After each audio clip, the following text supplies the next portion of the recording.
Hey guys, it is Brandon from Crackbrain coming at you with a new game. We are playing Everlasting Summer. Game is from Russia. It's been translated, so hopefully a lot of the translations are correct. It is one of those graphic novel playthroughs, so there's not going to be a whole lot of action or blowing up or anything like that. I don't know too much about this game. It's more about this guy who loses his girl or something's in a new place. I don't know much, but I'm gonna try and do voices for all the reading. This might be pretty funny, but just come with us, and we're just gonna go through and play and see how that goes. I was having that dream once again. Whoa, that just went fast. It's everything that surrounds me is real.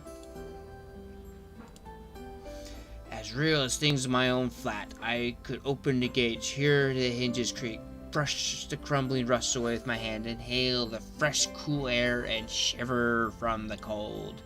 I could, but to do that, I would need to pick myself up, take a step, move my hand. But this is a dream. I understand that. But what of it? What does my understanding change? Because here is just like on the other side of the cracked screen of an old TV, which struggles to fight against static noise and strives to show its audience everything without missing a single detail. But the picture is getting blurry. I must be waking up soon. Maybe I should ask her something. The girl, what's her name? From the stars, for instance. Why the stars, though? I'd rather ask about the gates. Yes, the gates. Why? No, talk to the girl, man. What? She would be so surprised. Yeah, you're into her, and you just ask about the gates instead about her. Or better, why the dot over I and I was called the tittle, but the dot over the J was called a subscript. What the fuck? Nice letters. As if they don't exist anymore. Still, what do letters, gates, and stars have to do with this place? Because even if I'm having this dream every night, which will be forgotten soon anyway, I've got to look for answers here and now. And there, if you look carefully, you can see the Magellanic clouds, as if I ended up in the southern hemisphere. In a dream, there's the small things that catch your attention, and an unsure color of grass, impossible curves of straight lines, or your own distorted reflection. While the real danger, which could put an end to everything right here and now, seems trivial. It's natural, since here you cannot die. I know it for sure. I've done it hundreds of times. But if you cannot die, is there a point in living? I should ask the girl. She's a local. She should know. Yes, exactly. I should ask her about the owl, for example. One strange bird it is, though it doesn't matter. Will you come with me? And every time I have to answer, it's the only way, otherwise the dream will never end, and I will never wake up. Ooh. I'm gonna go with her. Let's go on an adventure. Every time it's so hard to decide on the answer. Where am I? What am I doing here? Who is she? And why does so much of my life depend on this answer? Or maybe it doesn't. It's just a dream after all. Just a dream. Ooh, fade to black. Boom, boom, boom. Boom, boom. Oh, am I waking up on the computer? Yep. Oop. Oh, it's blurry. Focus. Focus. You need to focus, man. There we are. Whoa, who are we looking at? Oh, I might want to put this game. Could be rated mature, I don't know. We'll see. Well, there's a screenshot. That looks like Katy Perry. The computer screen stared at... Oh. forgot you move the mouse and everything goes. Ah, I gotta redo that scene. Yeah, you scroll the wheel and it moves back a little bit. How annoying. Annoying. Let's see how it goes. Come on. Come on. Come on, little baby.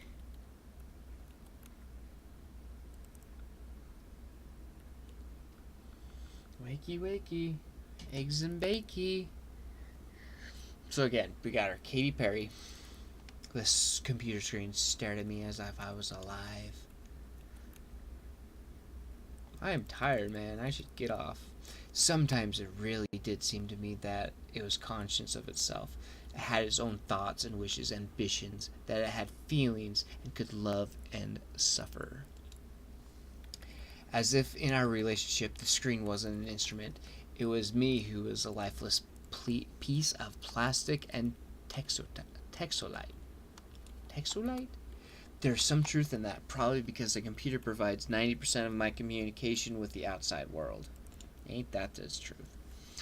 Anonymous image boards, some chats from time to time, rarely ICQ or Jabber, and forums even more rarely.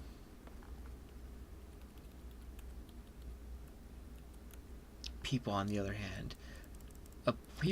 other end of the internet cable simply do not exist. All of them are simply creations of its sick imagination, an error in the source code or a kernel bug which started living a life of its own.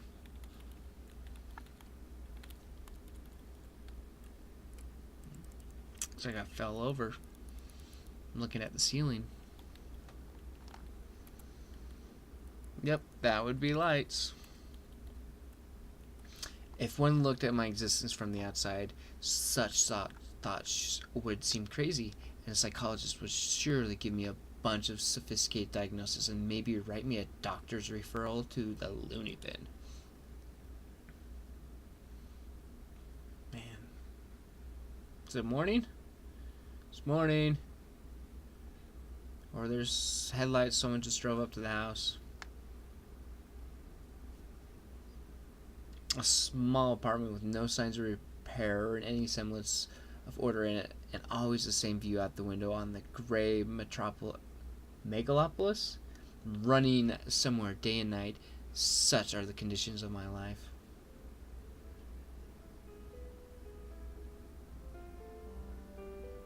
Well, of course it didn't all start like this. I was born, went to school, and finished it, like all the others. I was accepted at a university where I spent a year and a half trailing behind and struggling. I drifted through several jobs. Sometimes it was working out quite well, sometimes it was even getting decent money for it. But it all felt like it was not mine, as if taken from another man's biography. I wasn't living life to its fullest. I was looping over and over in monotonous circles. Like in the movie Groundhog Day. It's just that I had no choice how to spend my day, and every day repeated itself, the same vicious spiral, a spiral of emptiness, misery, and despair. For the last few years, I just sat in front of the screen all day. Sometimes there were menial jobs, sometimes my parents helped me. All in all, I was able to provide for myself. No wonder really, since my needs are quite minor. I hardly ever leave my home, and my communication with other people almost exclusively consists of online correspondence with the anonymous, who have no real name, no gender, no age. So in brief, a quite typical life of a quite typical antisocial person of his time. Kind of Donnie Darko on a minor scale, without doomsday-related visions. Maybe some highly respected author will write a novel about me, and it will become a contemporary classic of modern literature. Or I will write one myself. However, what's the point of fooling myself? I tried many names, but couldn't even come up with a simple short story. I tried to learn many other things as well. Not gifted enough to draw. Programming, got bored. Foreign languages take too much time. The only thing I loved doing was reading, but still I never would have called myself a scholar. Perhaps I was an ace at watching anime and a grandmaster of lame internet jokes. Aren't we all?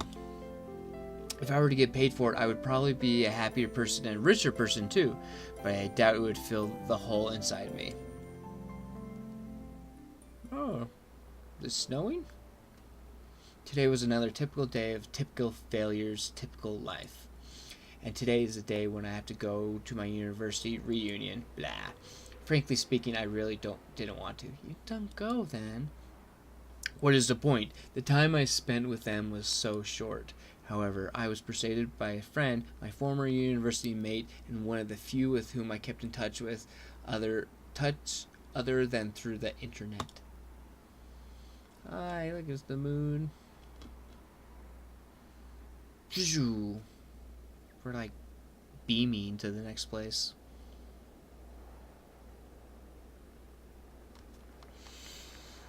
Oh, the snow-filled mountains. I guess we're driving. Or are we being picked up? Because I hear someone walking. Are we going to get mugged?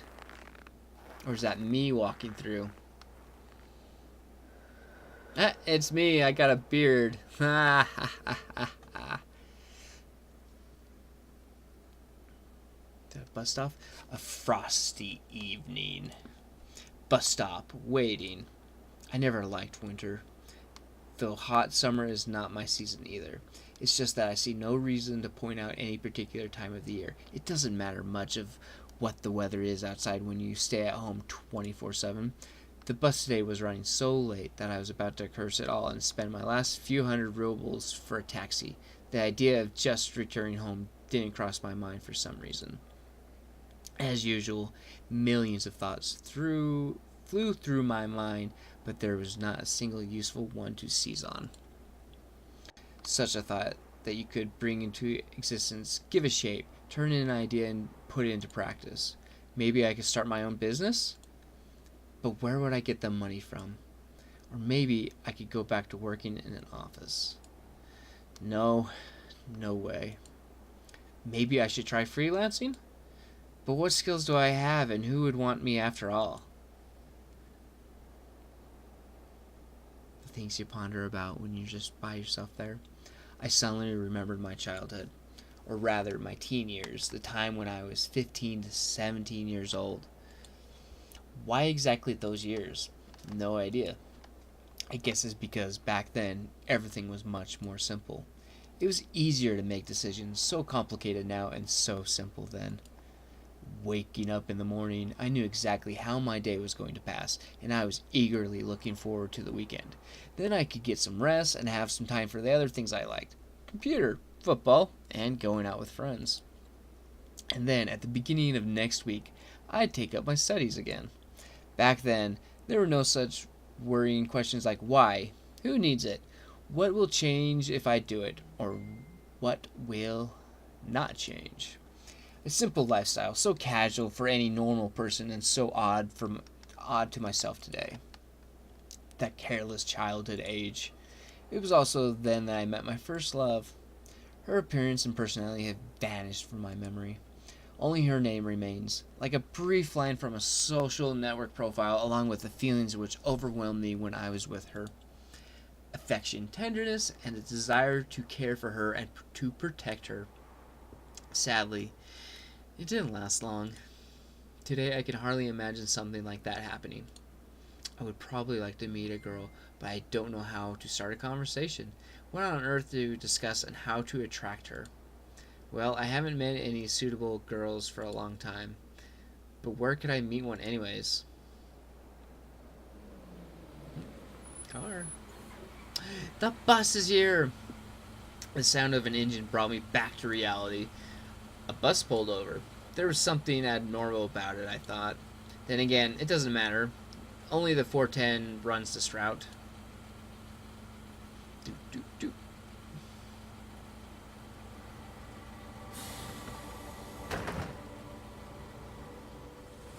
Whoa, what?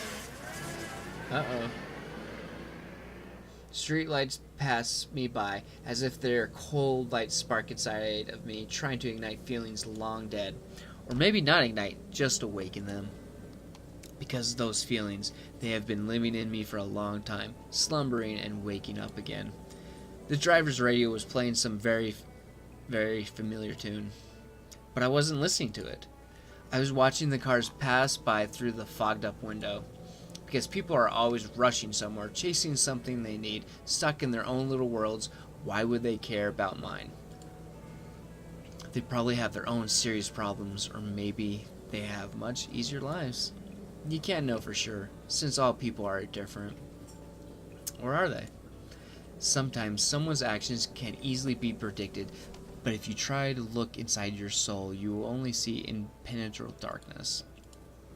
The bus was approaching downtown, and my thoughts were interrupted by the bright city lights. Hundreds of billboards, thousands of cars, millions of people.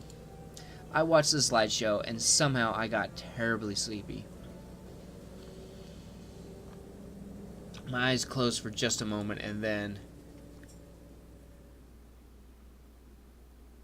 Ooh, what's happening?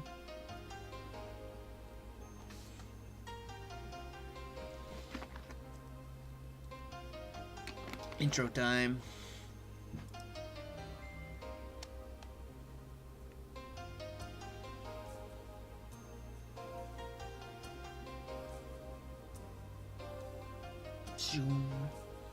The latest anime intro.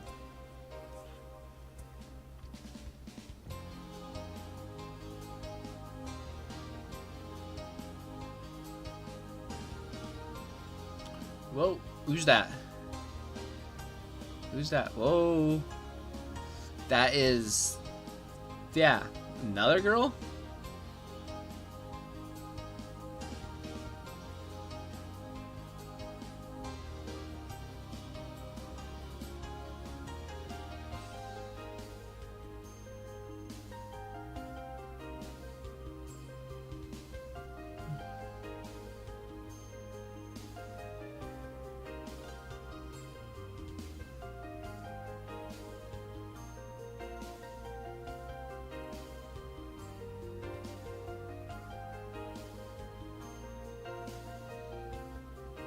Eternal or Endless Summer.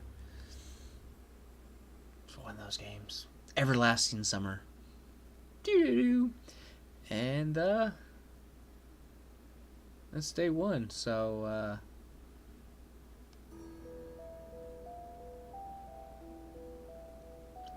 you know what, guys, we're gonna take a break right here, so I hope you guys enjoyed this.